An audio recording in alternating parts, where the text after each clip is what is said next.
The courageous search for the Titan deep. Sea submersible captivated the world. The debris is consistent with the catastrophic loss.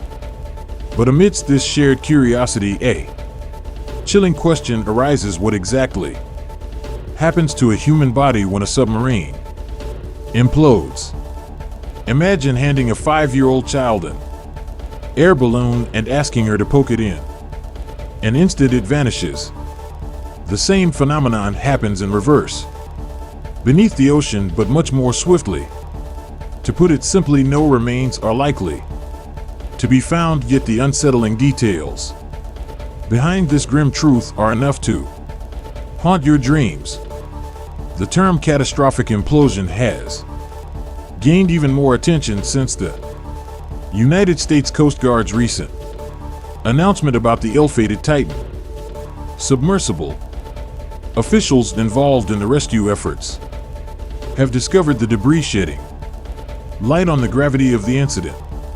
Think of an implosion as the opposite of an explosion, where forces from all directions push inward with such tremendous intensity that an object collapses, similar to a soda can when crushed. Surprisingly, even the smallest scratch or dent in a submarine structure can create a weak spot vulnerable to the immense pressure applied by the surrounding water. The implosion happens so swiftly that any warnings would be fuel. To understand how that's possible, we need to focus on a crucial factor: pressure, whether it be a person, a fish, or submersible equipment. When they venture underwater, water presses against them from every direction, applying equal pressure on all sides. At the ocean's surface, this pressure resembles what we experience on land, similar to the weight of Earth's atmosphere at sea level. For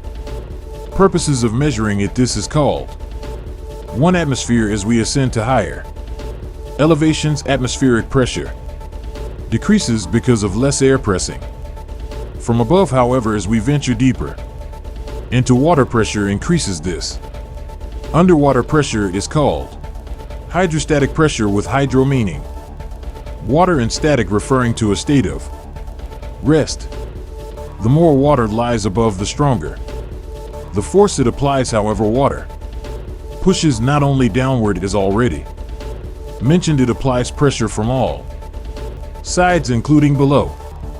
We know this upward force as buoyancy, allowing us to float in water at a depth of just 10 meters or 33 feet. Pressure doubles compared to the surface. In fact, for every 10-meter increment, pressure increases by 1 atmosphere. To illustrate using recent events, the Titanic rests approximately 12,500 feet or 3,800 meters below the surface, subjecting it to a staggering pressure approximately 380 times greater than that at the surface, equivalent to around 380 atmospheres or a crushing 6,500 pounds of pressure per square inch.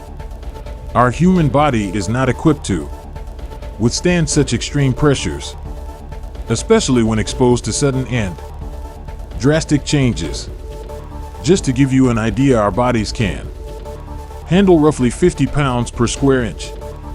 However, at this mentioned depth, a person would experience pressures 130 times beyond their tolerance. As a result, the body's various systems suffer immediate and catastrophic damage simultaneously.